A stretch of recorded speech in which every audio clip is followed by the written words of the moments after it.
Hey guys over there watching my video, this is Shreya and welcome to my YouTube channel Codeweb. This is my first ever video on YouTube, and in this YouTube channel we are going to learn different programming languages and new technologies. So firstly we are going to focus on web development. In web development we have many things like HTML, CSS, JavaScript, React, Angular and whatnot. But first we are going to start with the heart of all the web pages, that is HTML. So let's see what we learned today. So topics for the day are: what is HTML? What is meant by hypertext and markup language? History of HTML, versions of HTML and applications of HTML. So let us start with what is HTML. HTML stands for Hypertext Markup Language. I hope many of you already know what is HTML and what does HTML stands for. So now let's see about what is this hypertext and what is markup language. So hypertext. Hypertext is something which connects one web page to the other web page. So what is this connection? Suppose you click on some link, it is taking you to some other page, that is called as hypertext. Or if you click on some text, it is taking you to some other page. This is called as hypertext. And this hypertext contains links. These links are known as hyperlinks. The links used by the hypertext are known as hyperlink. Same like hypertext, we have another word that is known as hypermedia. In hypermedia, what happens is, in place of text, we have graphics. Graphics in the sense images, pictures and videos. This refers to graphical data such as images, audio and video that can be redirected to some other pages. Same as hypertext, hypermedia uses graphics. So let's see this particular image. Whenever you click on this, you reach to this page. Whenever you click on this text, you reach to this page. So this is all how our web works. And this was all possible with the help of hypertext and hypermedias. So we understood what is hypertext and hypermedias. Let's also see an example. Let's see what is hypertext and hypermedia. Suppose we type something like unicorn. Yeah, here I got lot of information about unicorn. Suppose if I click on this particular text, I'm directed to this particular page, like unicorn Wikipedia page. And if I click on this history, I got this history information. So there is some link between this history information and this particular history. So this link is known as hyperlink. And the particular text on which we are able to click is known as hypertext. This is hypertext, this is also an hypertext. So we are able to click on this image, this text. So these are known as hypertext. And this is also an hypertext. Not only this all images, shopping, these are all hypertext. So now coming to hypermedia, whenever I click on this image, I got directed to this images page. So this is called as hypermedia. Here I am not going to click on any text. I clicked on an image and I got some other page. Not only images but audios and videos also comes under hypermedia, and text comes under hypertext. And this linking which is there between one page to another, that is known as hyperlink. So I hope that you understood what is hypertext and hypermedia. So now coming to markup language. Markup language everybody knows, it's like a programming language. HTML is also a language. But coming to markup, markup defines the structure of the programming language, like how the body should be, how the image should be, and how the paragraph tag should be. So HTML uses tags for this markup. Markup refers to how you can structure and format your text. So it refers to structure and format.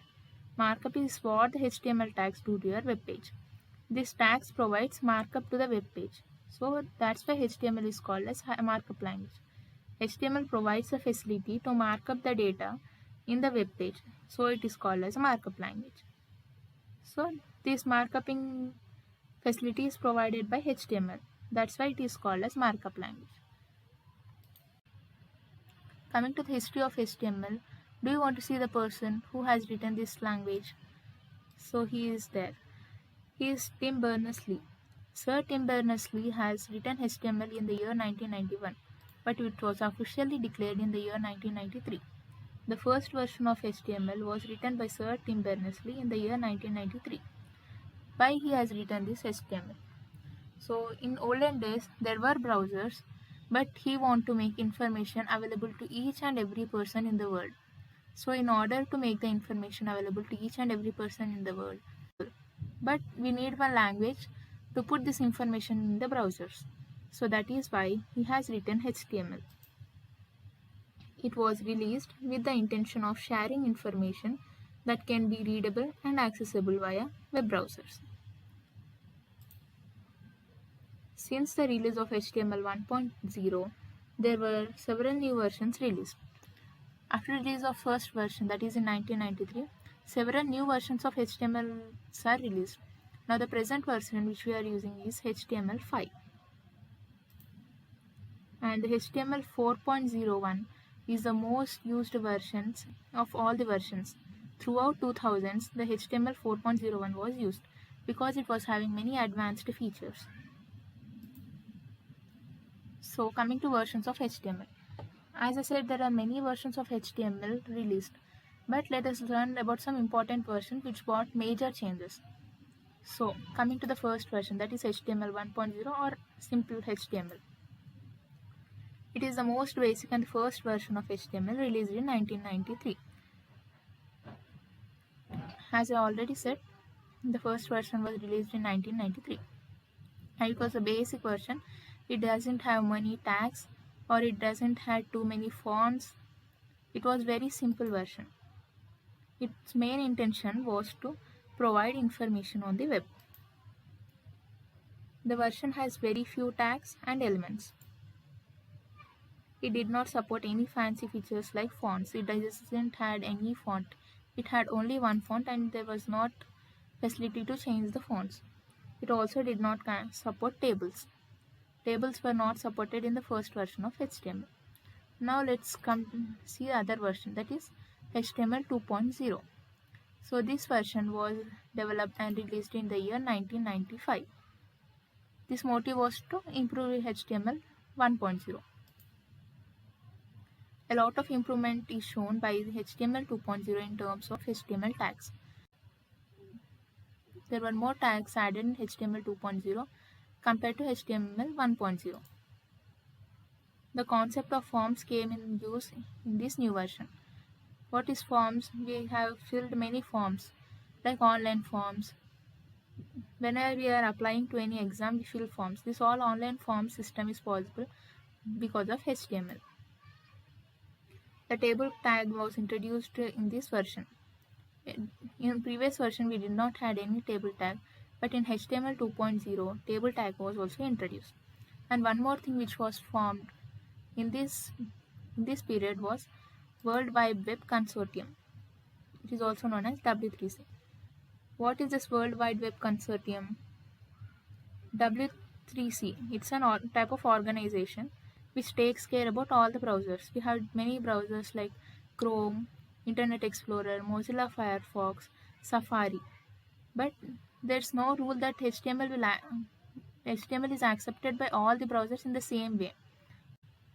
In order to make this possible, W3C was formed.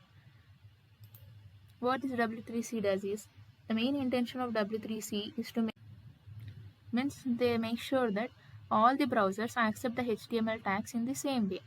This was the main goal of W3C.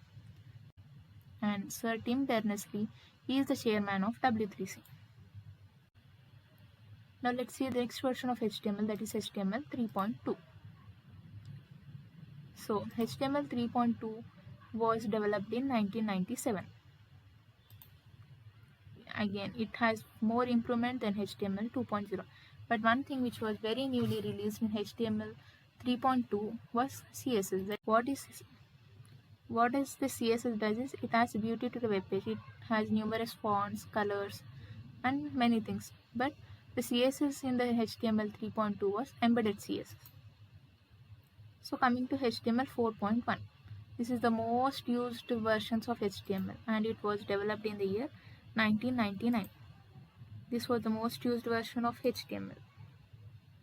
It included the new feature of external CSS with furthermore new advanced tags. So in HTML, so as I said, in HTML 3.2, there was a disadvantage that it has embedded CSS. But in HTML 4.0, they had come with external CSS. What is this embedded CSS means? Suppose we are doing a project which has 100 web pages. But in embedded CSS, what happens? You have to write CSS for each and every web page. But coming to external CSS, there is no need to write. Coming to external CSS, you no need to write separate CSS code for each and every web page. If you write one single code, it will be applicable for all your 100 web pages. So this was the advanced feature which was brought in HTML 4.01. So now our latest version, that is HTML 5. This was the most latest version of HTML till date. This has many new tags and features, lot of support, lot of browser support. And here, as I said, many new tags were introduced, like geolocation tags which says our location, password tag, email tag, audio tag, semantic tag, and session tag. All these tags we will learn when we are coming to the coding part. Now coming to the applications of HTML, the most important application of HTML for which the HTML was built is creating web pages. And the next important application is internet navigation.